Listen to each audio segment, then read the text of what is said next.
Hi, everybody. Welcome back to the audio video room. This is going to be the first of a two-part series, and it's going to focus on the video part of the audio video room. I'm going to be doing a redecorating soon. I'm going to alphabetize. I'm going to go through toys and books and figure out places for everything. I moved here and I haven't done much. I've just been putting things in places they'll fit. I'm sure many of you can understand that portion of your own audio video room. Where do we put stuff? So I'm going to do a cleaning, a redecorating, and I hope to actually paint, maybe get some stuff framed. We'll see how that all goes. But in part of this process, I had to go through my video portion of my audio video room.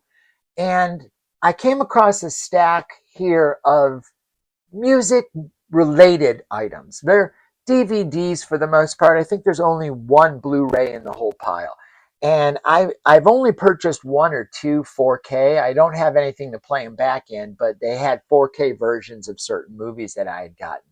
But most of this stuff is DVD because that's when I started collecting them, back when DVDs were new. And that's when I had first purged my laser discs and switched over to DVDs, and then got rid of my LPs and went to CDs, and then got rid of the CDs and went to streaming. You guys have all heard this before. Maybe many of you have gone through the same thing. So for those of us that are starting the collection process all over again, you'll come across things you haven't viewed for a while or listened to for a while. And that's what this is going to be. This is going to be a stack of, I don't know, about 20 DVDs that I had and things that mean something to me. So I held on to these particular titles when I got rid of the majority of my collection. So I don't know what's going to happen to these. I don't know if I will keep all of them, but they were cool enough to start going through. And then as I'm going through things these days, I figure I might as well show it and share it with you guys. Isn't that why we're all here? And this being a somewhat holiday week, I'm taping this Thanksgiving week. What better chance to go through things in my day off today? So I stopped listening to music for a couple minutes and we're going to go through these. We're going to start off with this one. This is Guns N' Roses, and this is called Welcome to the Videos. So this has got most of their big titles back in the day. I'll see if I can stop that shine there. So we've got Welcome to the Jungle, Sweet Child of Mine, Paradise City, Patience, Don't Cry, Live and Let Die, November Rain, Yesterdays, The Garden, Dead Horse, Garden of Eden, Estranged, and Since I Don't Have You. This is a running time of 75 minutes, and this is literally a DVD. It is a 1998 DVD, so I was 28 when I got this. I'm 55 now, so long time not to watch something. So, yeah, this is your Bones Basic sort of thing. It's got your DVD here and then an insert here. And then this insert is basically an ad for things that were coming out in 2003. Oh, how about that? Good Lord, look at that. Bryan Adams, Motley Crue. Look at the stuff that was coming out in 2003. So maybe I got this in 2003. It's hard to say. Yeah, it's just an advertisement. This is just for stuff coming out, movies and stuff. So DVD, there's another way to listen to live music. So this is when things were Bones Basic. This is before all those boutique labels started doing fancy versions. And this was all their music videos. And I'm a huge Guns N' Roses fan. I was definitely, when Appetite for Destruction happened, I just lost my mind. And then when the Use Your Illusions albums came out, I was working at a record store already at that time, and I remember how insane that was. Man, I wish I'd kept some of those long box CDs. Remember those long boxes? Probably go for stupid money now. Where would I put them? I'm going to try to focus on just loose CDs, cassettes, and LPs. Oh, it's a rabbit hole, isn't it, guys? So Guns N' Roses, Welcome to the Videos. I like that one. I like the Guns N' Roses videos. I always did. This next one, this was a gift from someone back in the day. They got me Gimme Shelter, the Rolling Stones. This is a Criterion, and this has got a ton of stuff on it. Now, this one's got a date of 2000 on it. So this was released in, it looks like 2000. And see, it's got a pretty cool front cover there, and it's got a sticker with David Mayles, Albert Mayles, and Charlotte Zwerin, director's edition. Those must have been the directors of this footage. And this has got a slew of special features on it. I'll kind of leave this so you guys can pause it if you want to see exactly what's on it. But many of you now at this point are aware of Criterion. And Criterion always had these boutiques. They're sort of the first version past Laserdisc boxes of boutique labels, sort of putting a special spin and a special treatment. And this is a DVD. There's the DVD portion of it there. And then this is the special booklet. And the booklet, I'll set this down here, it's got, kind of looks like those tape boxes that they put in the Rhinos and now the vinyl files. And it's got, takes you through the chapters. Let's see if I can get this here. We'll be doing this a bit here. So let's see if we, so it takes you through the chapters. This was the infamous concert where they had Hell's Angels as security and many lives were lost. It's a very fascinating story, and there's stills and stories. Criterion was always great for informative anything. And now I'm sure they've got 4K and just simply amazing. I've got a couple other movies that are from Criterion, but this is my only music-related Criterion. Gimme Shelter. This one is a 91 minutes color stereo, and you can't beat it if you're a music fan. If you're a Stones fan, Gimme Shelter. Maybe I'll have a contest and give some of these away. I don't know what I'm going to do with these. This one, Oasis, familiar to millions. Many of you guys are aware that this has been repressed on vinyl, the soundtrack to this. And this was the live concert of their hits. And it's got when Oasis tour reached its shores in the summer of 2000. And yeah, 2000. God, I feel old looking at this stuff. The band's 2 concerts at Wembley Stadium were the most eagerly anticipated shows of the summer. They sold out. Witness for yourself, Britain's finest rock and roll band at the peak of their form. Now, it's got a whole bunch of extras on it. You can see up at the top a whole bunch of extras. And we'll open it. So I know that's what all the kids do that I watch. Oh, look at that. I don't even remember that. It's got the Wembley layout, the ticket, the Wembley Stadium. So you can see where you sat if you actually attended that. And this is just another advertisement for other videos. Boy, there was a whole bunch of videos out at that time. Yeah, I see Pink Floyd, The Wall in there. See that? See that Pink Floyd? Yeah, look at that. Got some MTV Unplugs. Yeah. I mean, we're music nerds. Let's music nerd out here. Isn't that why we're all here? And there's all stuff you could have gotten on DVD at the time. Anybody remember Harry Connick Jr.? Whatever happened to Harry Connick Jr.? He was the bee's knees back in the day. It seemed like every dame I knew was in love with that cat. I like Harry Connick up until a point. Maybe he just, people burned out, went back to the original, which was Frank Sinatra. Harry Connick really got into movies. Oh, here's another Oasis. Now, this one is, let's see here, the 90s. It is an 82-minute video, and this is 2001. This is Live by the Sea, 2001. Recorded live at South End Cliffs Pavilion, 4/17/1995. So that would have made me 25 when this concert happened.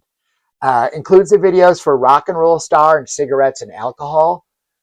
2 of my favorite Oasis tracks. Those 2 tracks got a lot of play from this guy back in the day. A lot of it was my pre-club ritual music.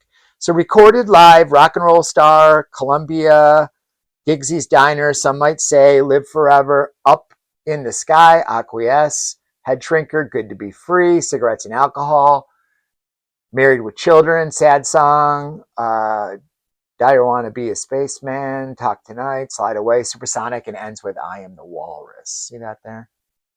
I mean, they were huge then. They're huge again now. Gallagher Brothers and DVD. How about that? So, moving along. Oh, this isn't a live concert or anything. This is Almost Famous.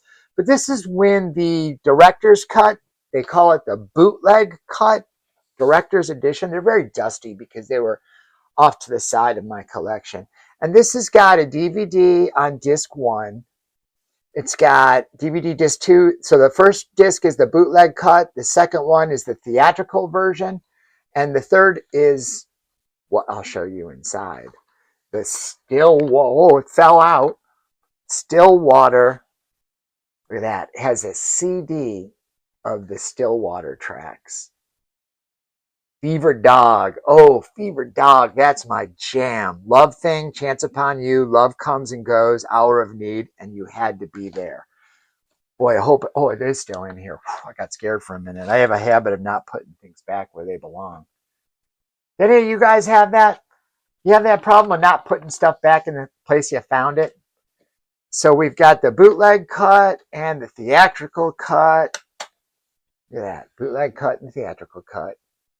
And then this also came with Stillwater flyer iron-on. This is an iron-on, meant to iron on your t-shirt. And then it's got this booklet, Almost Famous. It's got chapter stops.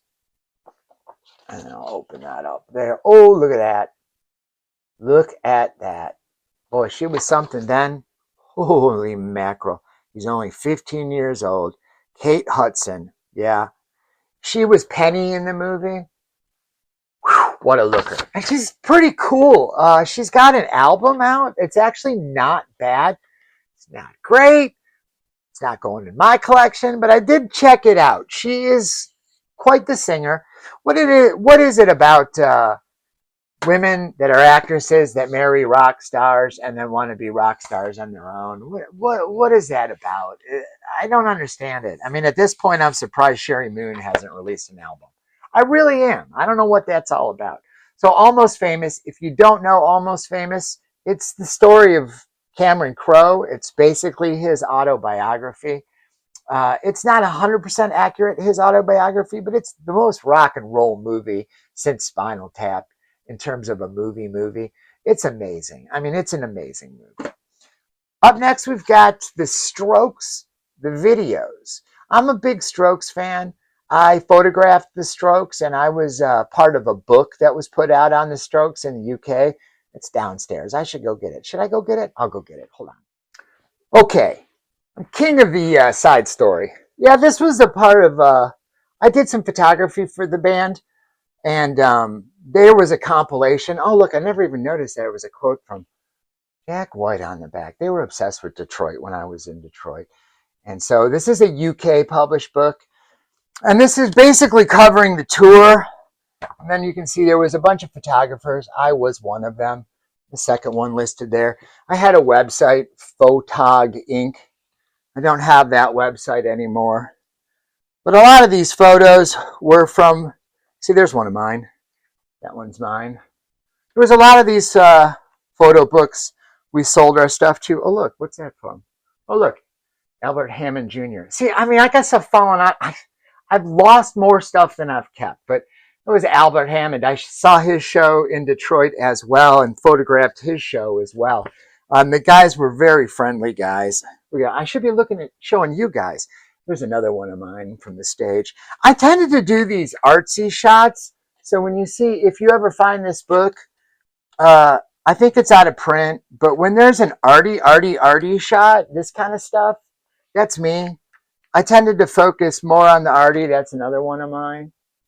I shot a whole show and I forgot my flash. So I had a night vision setting on my digital camera, which was new at the time. And I shot the whole show with night vision. And all the photographers left because they refused to turn on the lights that night. They were very anti-lights. So, yeah, oh, there's another cool one. How about that? See that one? So anyways, yeah, I worked with the Strokes and also worked with My Chemical Romance. That's another book. We won't go through that. We're talking about the Strokes. So this is the Strokes, the videos. This has got Last Night, Hard to Explain, Someday, New York City Cops, and The Modern Age. Now, New York City Cops, I think, was the reason I got this because that was on the original version of the album and they took it off. The original version of the album has the hand on the butt and they changed it to a more abstract graphic for the US vinyl. But this is the video cassettes. Like I said, I was into videos. Oh, look here, there's something else inside. What is it? hidden gems. So there's the DVD itself, The Strokes. You'll see that on T-shirts now and people and Stranger Things and stuff. So, oh, I think this is a bootleg. I was that guy too. Let's see here. This is The Strokes, the videos and more DVD-R. This must have been other videos that I traded for somebody to get more Strokes videos. I'll have to find out what that is. DVD-R. This is when we were. See, I've always been a reel-to-reel guy, tape cassette guy, recording my own stuff. Video cassette collection was huge. My DVD, my CDR. I still have a huge collection of CDRs. When I burned all my CDs to MP3, I put them all on CDRs. Now, this next one here is Tenacious D, The Complete Works. I was an early Tenacious D fan. The rock community seemed to really embrace Tenacious D. This is a specially priced 2-disc set, over 3.5 hours of footage live at the Brixton Academy, the complete HBO series. You Tenacious fans, you D fans know. All the band's videos, behind the scenes, and much, much more. I mean, this was like we traded. I remember trading DVD of the HBO series that they had done. This is a 2-disc set. They have they're great HBO show. It was fantastic, and it was filled with jokes, and for people in the rock community. And I was both a roadie and a tour photographer. I had a website. I wrote articles. Did photography for Guitar World and Rolling Stone, all that kind of stuff. All those things that went away when everybody got a phone in their pocket. Yeah, HBO. Yeah, wow. This is like nostalgia lane for me, guys. It's really taking me back. So that was, let's see if I can find out what year this is. Oh boy, I don't know. We'll call it 2000s. Maybe I can tell with this next one. Boy, this next one's even going to be hard. So the 2000s, I would guess. So this next one is the Helicopters. This is as you can see, this is an import bootleg. What is this? Is this a bootleg? Yeah, this is a bootleg. So this is a bootleg. I'm a big Helicopters fan. I followed them around when they did a U.S. tour, and that story goes into the next one. But this is Screamin' in Sweden, hi-fi stereo. The Helicopters went over huge in the Detroit scene. They were some of the earliest kind of things in foreign countries that we gravitated to because a lot of guys from Detroit went over there. Wayne Kramer was huge over there. Scott Morgan was huge over there. And Scott Morgan ended up working with the Helicopters a lot. Scott's an awesome guy. If you don't know anything about Scott Morgan, look up Scott Morgan. So this has got Sometimes I Don't Know. This is Live and Loud on the tour in 2001. This small show was captured on film to give you the Copters in all their glory. Random Riot, Born Broke, Like No Other Man, Hopeless Case of a Kid in Denial. Got to get some action now. Psyched Out and Furious. If you don't know who the Helicopters, shame on you. You should know who the Helicopters are. Shame on me. I don't have any Helicopters on vinyl. Shit's expensive these days. But I do have this DVD, Screaming in Sweden. So yeah, this is a bootleg. This is clearly a rip. This is probably an import, and I got it from somebody that ripped it. Now this next one, this is the Helicopters, Good Night Cleveland. This is a documentary about their U.S. tour. Goodnight Cleveland is a fly-on-the-wall documentary shot using the same cinema techniques developed by filmmakers of the early 70s. Featured live performances from 1995, Gotta Get Some Action, Born Broke, Soul Cellar, vintage copter bootlegs, analog transfer, audio commentary by the Helicopters. They mentioned me in this audio commentary. Over 1 hour of never seen outtakes. And I am in this film. True story. I'll see if I can find an insert to show you. When they stopped here, we followed them, I believe, to Chicago. We followed them to Ohio, and we caught their Detroit show. And we followed them around like groupies for the Stones. I'm not kidding. My girlfriend at the time and I followed them around with her bandmates. I roadied for them, and so we followed them around. One of the reasons we broke up was because she was a little too interested in the lead singer, Nikki, who now plays with Lucifer. And they kind of put her down in this audio commentary. They're like, the boyfriend was cool. That's me. The boyfriend was cool. And I'm in this, I gave him some stuff. I gave him some bootlegs at the time. I gave him a Rolling Stone VHS bootleg from the 70s. They were Stones fans. I ended up doing some photography for them as well because they liked my pictures I took on this tour. And they had a seamstress who made custom outfits for them. And I had taken some pictures of them, and they wanted to know if I could shoot them or use those pictures for advertising, and if I would take some pictures with them in those custom outfits. The helicopters. The cool boyfriend, they called me. Cool boyfriend. Yeah, good memories. So the next one, yeah, I'm also in this one. I know, right? I got around back in the day. I don't get around anymore. I'm one lazy SOB and I'm hiding out on YouTube. But Iggy and the Stooges live in Detroit. This was presented by Cream. If you know about Cream, there's the Boy Howdy. You guys familiar with Cream? Yeah, the older cats are. So the Stooges, Iggy and the Stooges, landmark, right? This is when they got back together. Now, what had happened was, this is Detroit, Michigan in the late 1960s. Now here we are in the 21st century, a music industry that bores and annoys and depresses. But I love the groove. I love the song. This concert is the Stooges reunited and does not bore me. Iggy Pop. Legendary New York in-store gigs, sing-along versions, Mike Watt, journal reading, photo gallery, Cream archive. Now this is 2004. And this was a concert where there was a power outage on the East Coast for the first time the concert was supposed to go on. And it got canceled. Everybody showed up. In fact, at this time, I sat right behind Jack White. And Jack was dating Renee Zellweger at the time. And we were all like, oh my God, look, it's a movie star. You know, Jack's with a movie star. And, you know, he made Cold Mountain with her. And as soon as that didn't do well, they broke up. Say what you will. But when they did the show for the replacement concert for the show that was canceled, that show that was canceled ended up being like a 6-hour party for everybody that showed up. Everybody from the Detroit music scene at the time was there. I'm not kidding. Every band was there. It was a who's who and a what's what. And at the end of this concert, he screamed. I originally had lawn seats and I moved my way up into the pavilion just because you know people. And I ended up running on stage. And Iggy said, it, like the last song, everybody come on and wants to come up on stage. And I was like, shit, I'm not missing this opportunity. And I ran up on stage and danced with behind Iggy Pop. And I want to say to my right or left of me, she ran up there with me, was Marcy Boland, the guitarist at the time for the Von Bondies. And I was like, Jesus, Marcy, wow, we're with Iggy and the Stooges. And lo and behold, when this concert film came out, I'm on the stage. Now, I'm about this big, and I'm hard to see. Oh, look, there's an insert for Iggy Pop. This was a San Diego concert in 2001. And this concert art is from my friend Mark Arminsky. Mark Arminsky is a concert poster legend. He's in books. He is amazing. And Mark did that.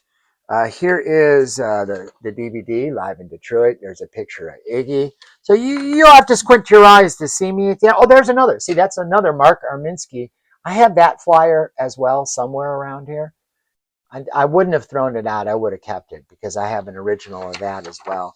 And Live in Detroit, Iggy Pop and the Stooges. Now, Live in Detroit, it was outside of Detroit at a venue called Pine Knob, which is now known as DTE. You know, everything got bought in corporate, and now it's called DTE.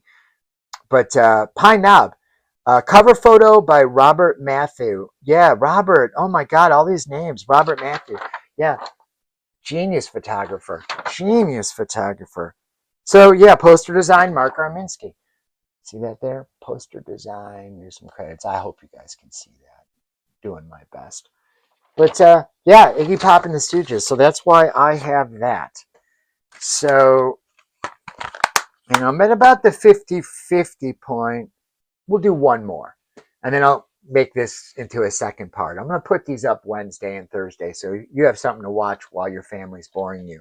Now, this is a movie and a music related thing. This is The Forbidden Zone.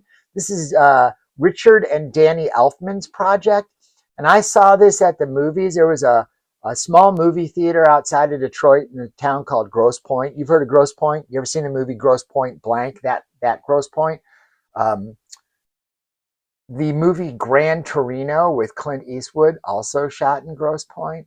My dad said he would give me reports whenever that was shooting. But this is Forbidden Zone. I saw Forbidden Zone. I was a kid. I was definitely too small. 1980. It would have made me 10 years old. I had the soundtrack to this over there as well. I was obsessed with this movie. It is no film for a 10-year-old to have watched, but I saw a lot of movies I shouldn't have watched. My dad was super cool, and he would take me to whatever interested me. I read Fangoria magazine. I wanted to be a director. I wanted to be a makeup artist. And so they always thought, what can it hurt to show the kid crazy stuff? And this is a crazy black and white movie.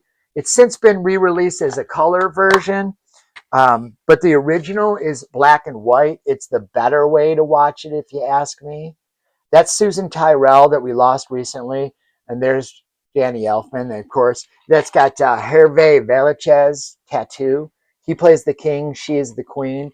And it's about a forbidden zone that is underneath a town, and a family gets sucked down. So this has something from Richard Elfman talking about it. You can look stuff up on YouTube. I know it's up there. It's got all the song lyrics, scene selections. Oh, it's in 5.1, back when I had surround sound, 5.1 surround sound. Boy, I don't know if I could ever get rid of this one. But because I know the color version's much easier to find now. They colorized it. He tried to get a sequel made. If you love Danny Elfman, if you love his music, I subjugated one of my younger coworkers, Ricky, who's obsessed with Danny Elfman. She loves Danny Elfman, everything, Beetlejuice and everything. She did my Beetlejuice tattoo on me. And I went down a rabbit hole. She probably wished I would have shut up showing her this. I kept on trying to tell her she needs to show her baby daughter. You need to show her this. I said, she doesn't even understand what it is, but she probably had fun watching the visuals. Great songs. This is an audio commentary on it. It's newly remastered 5.1, widescreen, behind the scenes, complete scenes of the Hercules family, Oingo Boingo music videos directed by Richard Elfman. So, I mean, I'm sure you can look some of the stuff I'm showing you up on YouTube or secondary markets if you're interested, but this is just a sort of side video. This is to show you that this truly is an AV room. I have more than just vinyl in here, and hopefully you enjoy it. So that's going to be it for today. We're going to come back with the part 2, and I'll go over the rest of the ones that I found cleaning up the AV room. But as usual, like and subscribe. I've got links to subscribe. I've got a recommended video, and I appreciate each and every one of you. And we'll see you in part 2 real soon.